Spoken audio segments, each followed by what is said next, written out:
মানস চলিহাই মই থকা অৱস্থাত কৰা কেইটামান কুকৰ্মৰ বিষয়ে অসমবাসীক জনাব লৈছোঁ। আপোনালোকৰ মনত আছে 2023 চনৰ 3 জানুৱাৰী তাৰিখে লখিমপুৰত এটা এক্সিডেণ্ট হৈছিলে। সেইটো কোনো এক্সিডেণ্ট নাছিলে, সেইটো সুপৰিকল্পিতভাৱে তেখেতক মানে মৰা হৈছে। তেখেতৰ নাম হৈছে সিদ্ধাৰ্থ বৰগোহাঁই। তেখেত এজন বডি বিল্ডাৰ আছিলে। তেখেতক সকলো অসমবাসী ৰাইজে চিনি পায়, তেখেত সুপৰিচিত হয়। তেখেতৰ মানস চলিহাৰ মাজত ব্যৱসায়ৰ কথা বতৰা আৰম্ভ হৈছিল আৰু মানস চলিহাই তেখেতৰ পৰা 35 লাখ টকা লৈছিলে। যেতিয়া মানস চলিহাই কোনো ব্যৱসায়ত তেখেতক সহায় নকৰে, তেখেতে ফোন কৰিলে ৰিচিভ নকৰে, তেতিয়া সিদ্ধাৰ্থ বৰগোহাঁই ডাঙৰীয়াই মানস চলিহাক সেই পইচা উভতাই বিচাৰিছিলে। আৰু সেই পইচা উভতাই বিচৰাত মানস চলিহাই তেখেতক আমি থকা অৱস্থাতে বহু বেয়াকৈ ধমকি দিছিলে, তেখেতলোকৰ মাজত কাজিয়া হৈছিলে। আৰু তেখেতক তেতিয়া মানস চলিহাই কৈছিলে যে তোৰ কি অৱস্থা হয় চাই থাক। আৰু তাৰ পাছতে মানস চলিহাই যি পৰিকল্পনা কৰিছিলে সেইমতে সিদ্ধাৰ্থ বৰগোহাঁইৰ মৃত্যু ঘটিল। আচলতে চবকে যেনেদৰে ভাবিছে যে সেয়া এক দুৰ্ঘটনা, সেইটো দুৰ্ঘটনা নহয়, এটা পৰিকল্পিত মাৰ্ডাৰ।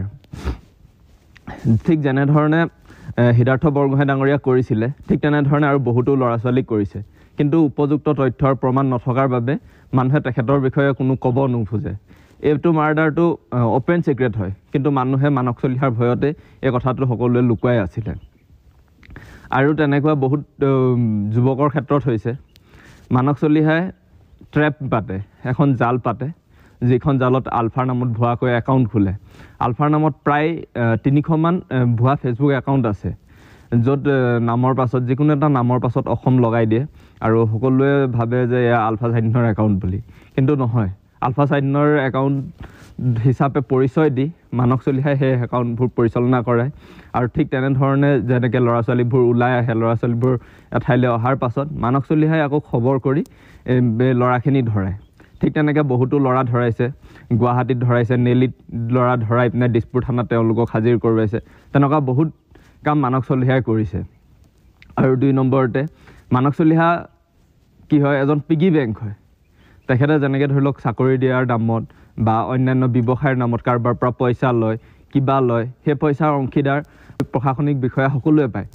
পিগী বেংক এইটো কাৰণে কোৱা হৈছে, তেখেতে নিজে নিজক পিগী বেংক বুলি কয়, কাৰণ তেখেতে যাৰ যেতিয়া দৰকাৰ হয়, আজি কাৰোবাৰ কিবা এখন মিটিং হৈছে, কাৰোবাৰ কিবা লগা হৈছে, তেতিয়া মানস চলিহাই সেই সকলো বস্তুবোৰ যোগান ধৰে।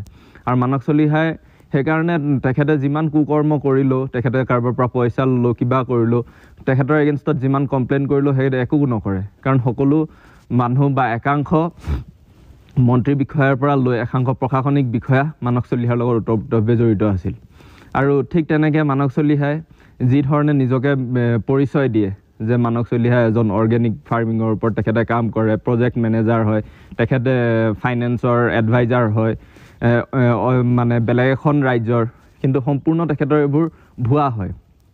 এইটো কাৰণে তেখেতে অৰুণাচললৈ যায় আৰু বিশেষকৈ নাগালেণ্ডলৈ যায়।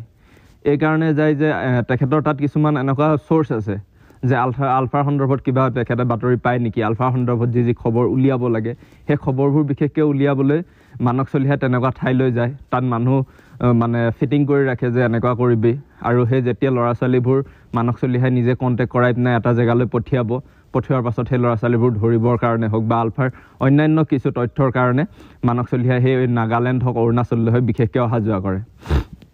আৰু ঠিক তেনেকৈ সেই সকলোবোৰ জেগাতে নিজকে অৰ্গেনিক ফাৰ্মিঙৰ লগত জড়িত বিশেষভাৱে মিছাকৈ নিজকে মানে প্ৰমাণ কৰিব বিচাৰে যে তেখেতে কোনো তেনেকুৱা প্ৰশাসনিকৰ লগত জড়িত বিষয়া নহয়, তেখেত এজন মানে অৰ্গেনিক ফাৰ্মিঙৰ লগত জড়িত বিষয়াহে। এইবোৰ সকলোবোৰ সম্পূৰ্ণ মিছা কথা।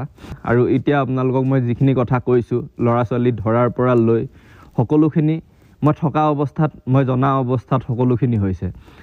সিদ্ধাৰ্থ বৰগোহাঁই ডাঙৰীয়াৰ যি মৃত্যু হৈছে, তেখেতক মৰাৰ কথা, তেখেতক মাৰ্ডাৰ কৰাৰ পাছত ড্ৰিংকছ কৰি মানস চলিহাই নিজ মুখেৰে কৈছিলে যে পইচা বিচৰাৰ কাৰণে তেখেতক মৰা হৈছে, আৰু সেইটো সম্পূৰ্ণ এটা এক্সিডেণ্টৰ ৰূপ দিয়া হৈছে।